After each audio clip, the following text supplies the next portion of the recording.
E aí, pessoal, terceiro ano, espero que vocês estejam bem e nós iremos começar a nossa aula de geografia porque o mundo está girando e aí teremos aula de geografia. Iremos continuar ainda falando sobre globalização, que é um assunto muito importante, um assunto amplo, muito grande. Vou tentar passar o máximo de informação para vocês. E aí a gente entra na nossa primeira questão. Vamos fazer uma leitura rápida. A escassez global de semicondutores, que é um assunto bastante atual, né? Continua a ter estranhas repercussões, sobretudo do ponto de vista geopolítico. Há um ano, as indústrias lutam para se abastecer com chips eletrônicos que equipam aparelhos do dia a dia, de computadores, torradeiras, passando pelas máquinas de lavar e consoles de videogames. O episódio atual, no entanto, surge em um contexto marcado por um questionamento geral a respeito dos benefícios da globalização e do declínio da atividade industrial no Ocidente. O texto refere-se a uma questão geopolítica contemporânea, a disputa pelos semicondutores na indústria mundial, Sobre esse assunto, indique a alternativa correta. Então, vamos dar uma olhada. A gente sabe que a evolução científica e tecnológica, principalmente nessas partes de semicondutores, está bastante desenvolvido naqueles países da Ásia, principalmente os tigres asiáticos. Então vamos ver aqui.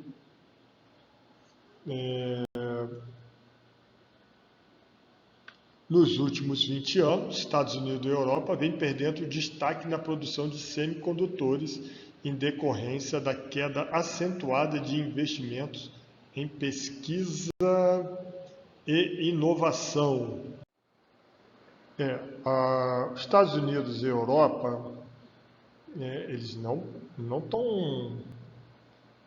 está tendo uma queda acentuada, muito pelo contrário, estão investindo muito. Não pode estar investindo no país deles, mas está investindo sim em pesquisa e inovação. Então, essa resposta eu considero errada. Vou pegar aqui a caneta, vamos considerar errada. B. A crise da falta de semicondutores revela um dos efeitos negativos da globalização.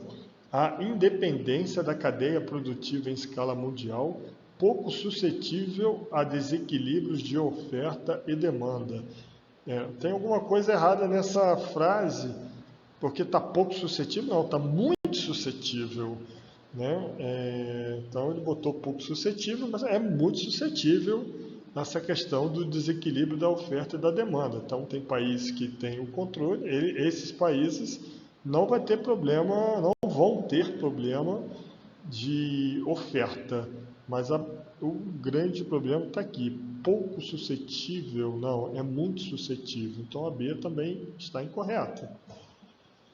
A nova divisão internacional do trabalho indica o predomínio geoeconômico dos países do Sudeste Asiático, principais produtores de semicondutores, que tem ampliado, através da China, sua participação nesse setor desde a sua democratização. A China democrática, é meio complicado isso, né? Realmente tem um predomínio dos países do Sudeste Asiático, mas não que eles sejam donos, mas a grande parte das indústrias estão no Sudeste Asiáticos. Boa parte são indústrias americanas, até chinesas também. Tá? Mas, através da China, sua participação nesse setor desde a sua democratização. Não. Isso, a China tem um partido comunista, é um partido central, a China é extremamente socialista. Letra D de dado. A escassez de semicondutores é o resultado de uma interrupção momentânea da produção, em especial no Sudeste Asiático, devido à falta de matéria-prima, que é o início da cadeia produtiva. Não é uma interrupção momentânea e também não é por falta de matéria-prima, né, mas pela grande demanda mesmo, não é falta de matéria-prima. Então, vamos ver, a princípio é a letra E. A produção de semicondutores está concentrada no Sudeste Asiático, nos países de primeira e segunda geração dos tigres asiáticos, tais como Taiwan, Coreia do Sul, Singapura e Indonésia. Sim, isso realmente está correto. Então vamos ver, né? É a letra E, certo? Então boa parte dos semicondutores são realizados ali nesses países e existe uma demanda muito grande e o fruto dessa demanda muito grande foi mais por causa da Covid-19, né, que a produção diminuiu. Ok? Vamos para a próxima. Então vamos para a segunda questão também sobre globalização. Atualmente, muitos estudiosos acreditam que é possível identificar processos de globalização em sociedades pré-modernas, em vista de fenômenos como encurtamento relativo das distâncias, através de meios de transporte e comunicação mais eficazes, maior conectividade entre regiões previamente isoladas. Essas sociedades pré-modernas, vamos dizer assim, a romana, principalmente, né, que eles começam a ter contato com outras civilizações em virtude das suas conquistas. O uso contemporâneo do conceito de globalização envolve, além dos aspectos mencionados, que aspectos que eles mencionaram? Deixa eu botar aqui a minha canetinha de novo, né? Transporte e comunicação mais eficazes. Né? E que mais? Então vamos ver aqui. Letra A. Imposição do setor industrial sobre o de serviços. Autossuficiência energética dos países. Ampla mobilidade de pessoas e mercadorias. Veja bem, o que está acontecendo hoje é uma imposição dos serviços na parte industrial. Autossuficiência energética, boa parte, dificilmente algum país tem uma autossuficiência energética, porque cada vez mais, né, o setor industrial, o setor de produção busca energia e o pessoal cada vez mais buscando outras formas de fontes de gerar energia. Então, não. Ampla mobilidade de pessoas e mercadorias, posso dizer de mercadoria, mas de pessoas não. A gente cada vez mais vê as barreiras, os muros que impedem essa circulação entre pessoas. A mercadoria livre. Então, letra A, não. Letra B de bola. Convergência de preços e mercado entre regiões distantes. Meios de comunicação ultravelozes. Formação de uma consciência global.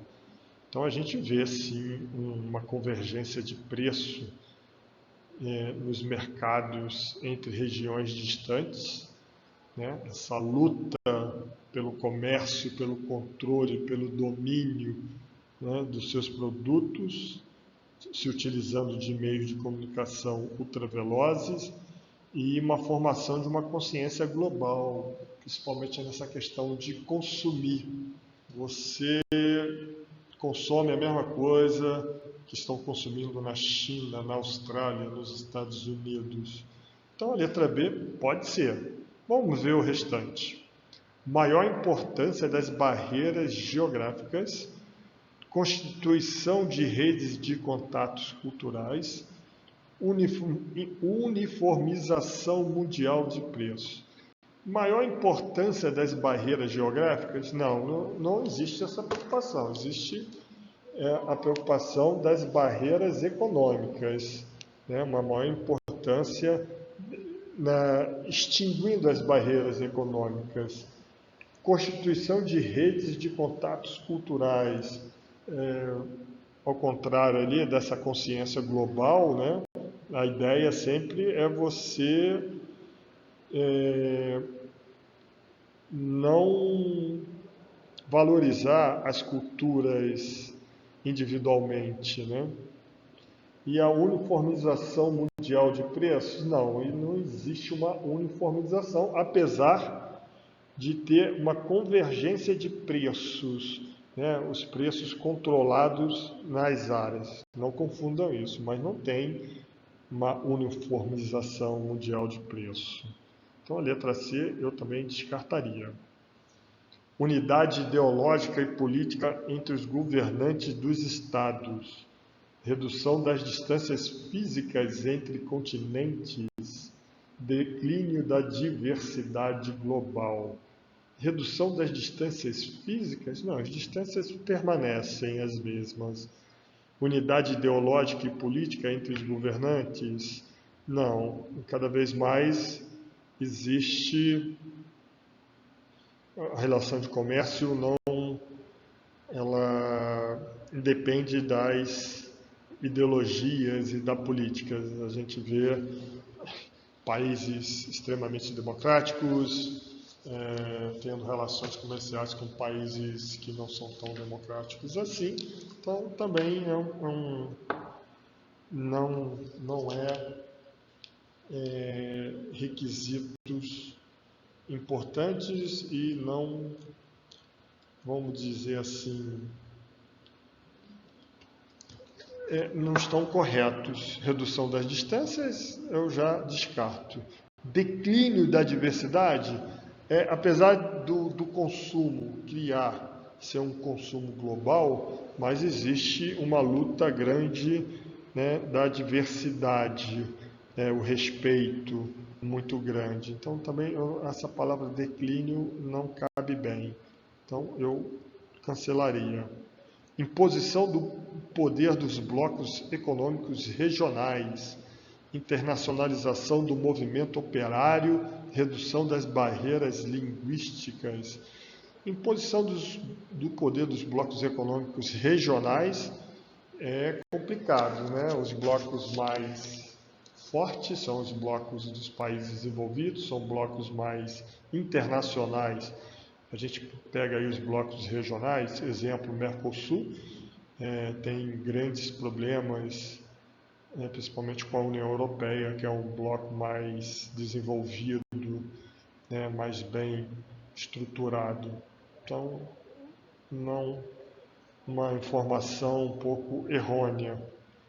Internacionalização do movimento operário também não é o caso. E redução das barreiras linguísticas, redução das barreiras, como vem com a diversidade, o respeito às culturas, também é um item não aceitável para os aspectos do conceito da globalização atual. Então, ficamos então com a letra B de bola. Ok? Vamos para a próxima. Terceira questão. Está falando sobre questão ambiental e globalização, né? Vamos aqui ler rapidamente. A questão ambiental vem sendo discutida em conferências mundiais há bastante tempo, desde 1972, lá em Estocolmo. Depois aconteceu em 1992, no Rio de Janeiro, e aí depois voltou, né, a Rio +20, e vem acontecendo. Agora nós temos agora em Belém, que acontecendo aí, aconteceu há pouco tempo, né? Então vamos ver aqui as preposições, mas eu vou mudar de slide. Então agora fica mais fácil a gente ver as questões, né? Assinala as preposições abaixo correta, né? Porque embaixo a gente tem que perceber qual a sequência que representa as assertivas corretas. Vamos lá. 1. A energia nuclear não produz emissões atmosféricas, né? É mais vapor d'água, né? Porém, os custos para extração de minérios, urânio e plutônio, são elevados. Daí sua baixa utilização. Energia nuclear, ela não tem uma baixa utilização, principalmente nos países desenvolvidos, né? Europa, Rússia, China tem bastante energia nuclear. Então, considero falsa. A queima do petróleo, do carvão e, em menor escala, do gás natural libera gases poluentes na atmosfera. Entre eles, o clorofluorcarboneto, também conhecido como CFC, que contribui para a formação das ilhas de calor somente nos países em desenvolvimento? Não, é em todos os países, né? Então, falso também, não é só nos países em desenvolvimento, todos os países. 3. A formação do petróleo vem da deposição no fundo de lagos e mares de restos de animais vegetais mortos ao longo de milhares de anos. A ação do calor de alta pressão provocados pelo empilhamento dessas camadas possibilitou reações complexas, formando petróleo. Então, quando a gente estuda as rochas, né, a gente acaba percebendo que o petróleo é justamente isso aí, restos de animais vegetais de milhares de anos. Né, verdadeiro. Então, 3. A gente já elimina a letra A, certo? A gente já pode ser a B, a C não, pode ser a D, todos os itens são corretos? Não, então a gente já elimina, né? Estamos fazendo prova, então é assim que a gente tem que pensar. A gente tem certeza, o solo é o resultado da ação conjunta de agentes externos, chuva, vento, umidade e de matéria orgânica, restos de animais e planta. Então, tem a questão do intemperismo, né? Que nós já estudamos isso aí. O solo é o resultado da ação conjunta de agentes externos. Tá certo. Né? Verdadeiro. 4. Né? Pode ser a B, pode ser a D. Então, vamos ver agora o 5º.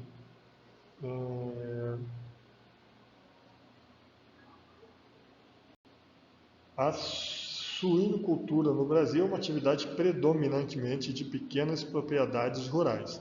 Por isso, a produção de dejetos suínos não tem causado danos ambientais significativos. Olha, falar que é de pequenas propriedades rurais está errado. Tem também, mas não é só de pequenas. E os dejetos não têm causado? Tem causado, sim. Esses dejetos causam muito problema, então é falso. Né? Então, a princípio, a gente fica com o item D. Mas vamos dar uma olhadinha. A poluição do solo tem como uma das principais causas o uso de produtos químicos na agricultura, chamado de agrotóxico. Sim, o agrotóxico acaba poluindo o solo. Né? Então, aqui nós temos a letra D de dado, certo? E assim a gente chega a mais uma fim da aula. Espero que vocês tenham gostado. Até a próxima aula.